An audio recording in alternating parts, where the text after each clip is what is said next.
Bonsoir à tous, bienvenue sur la chaîne de l'Examen Crypto. Nous sommes le dimanche 30 juin 2024, 18h55. On va faire un point en cette fin de journée sur la situation du Bitcoin parce qu'en réalité, on est certes en fin de journée, mais c'est surtout la fin de semaine, c'est surtout la fin du trimestre et c'est surtout la fin du semestre. Allez, on va faire un point sur cette clôture très importante sur le Bitcoin. Bien évidemment, avant ça, je rappelle à tout le monde que tout ce que je vais dire dans cette vidéo n'est en aucun cas un conseil financier. C'est à vous de faire vos propres recherches et n'oubliez pas que le trading de crypto comporte des risques de perte partielle ou majeure. Allez, on démarre avec cette vue hebdomadaire. Donc vous le savez, par rapport à ce que je vous ai dit ce matin, effectivement, il n'y a pas un grand changement, si ce n'est que tout de même, il faut le noter, le Bitcoin est en train de nous former quelque chose d'intéressant. Vous le savez, tous les matins à 8h, je vous fais une vidéo d'analyse technique concernant notre Bitcoin, bien évidemment. Et donc là, c'est un point express pour faire le point en cette fin de journée, juste avant la clôture. Et qu'est-ce qu'on voit en vue hebdomadaire? Eh bien, on voit que là, on est peut-être en train de former ce qu'on appelle un marteau.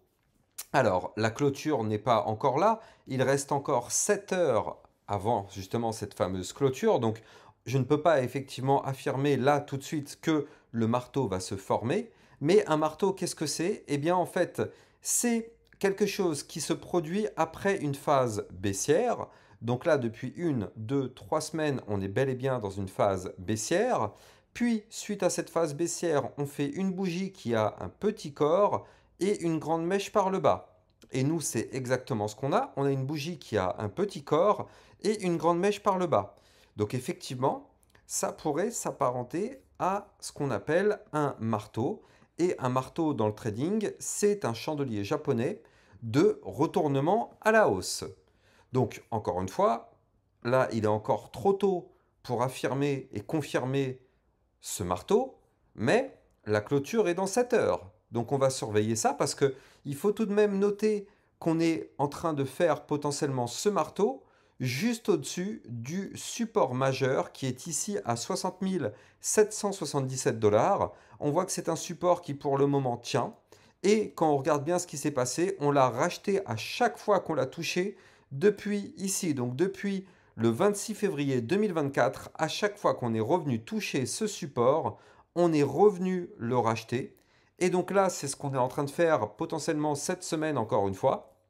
On a fait une grande mèche. Il faut tout de même noter que cette semaine, on a été faire quand même une chute qui a été chercher les 58 477 $.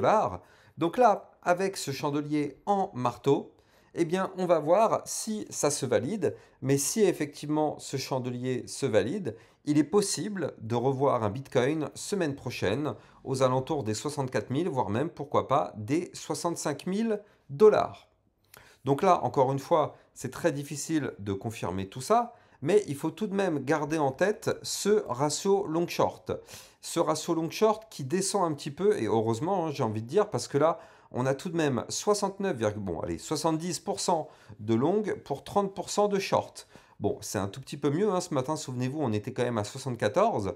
Maintenant, le problème, c'est que là, vous le voyez ici, on a beaucoup trop de long. Et en général, le marché a tendance à punir justement quand il y a un peu trop d'un côté, le marché punit pour justement arriver à équilibrer tout ça. Donc là, ça me paraît compliqué tant qu'on n'est pas quasiment sur du 50-50. Donc là, pour arriver sur du 50-50, malheureusement, ça voudrait dire qu'on voudrait liquider des longues. Et pour liquider des longues, qu'est-ce qu'il faut faire? Il faut chuter. Donc là, vu qu'il y a plus de longues à liquider, ça voudrait dire qu'effectivement, on pourrait voir un Bitcoin qui continue de chuter. Mais pour l'instant, en tout cas, il y a deux informations contradictoires. Celle qui nous indique que le Bitcoin pourrait continuer de chuter avec ce ratio long-short qu'on vient de voir, et celle qu'on pourrait peut-être avoir ce soir si jamais on forme ce marteau. Alors dans ce cas-là, ça voudrait dire le contraire, ça voudrait dire qu'on aurait peut-être tendance à faire un retournement à la hausse. Et cette clôture est tout de même extrêmement importante, il faut quand même le souligner, parce que là, nous voyons ici un gigantesque double top. Je vous en ai déjà parlé à plein de reprises. On a un double top qui est là, qui est présent sous nos yeux. Si jamais on clôture une semaine sous les 60 777 $, malheureusement, ça validerait ce double top. Un double top étant une figure shortiste de retournement baissier. Alors attention, ça pourrait malheureusement entraîner le cours du Bitcoin vers des points plus bas et justement valider la théorie que je viens de vous expliquer par rapport aux ratios long-short. Mais tant qu'on est au-dessus et qu'on a potentiellement ce marteau, on a toujours un espoir et peut-être le fait de pouvoir avoir une semaine qui arrive qui pourrait être très sympa à surveiller. Maintenant, là, du côté du bull run, est-ce que le bull run est terminé? Est-ce que là, c'est mort, c'est fini? Eh bien, écoutez, moi, j'ai envie de dire, tant qu'on est dans un premier temps au-dessus des 60 777 dollars, strictement aucun problème. Et j'ai, pardon, j'ai même envie de dire que tant qu'on se trouve au-dessus des 47 829 dollars, qui correspond à un support extrêmement important trimestriel, eh bien, dans ce cas-là, je vais même le dessiner d'ailleurs, ce support, c'est vrai que je ne l'avais pas dessiné jusqu'à présent, mais il est là, à 48 115 dollars. C'est un support trimestriel, donc tant qu'on est au-dessus de ce support très long terme, le bull run est toujours intact. Et là, on le voit parfaitement. Ici, eh bien, on a démarré une première partie du bull run.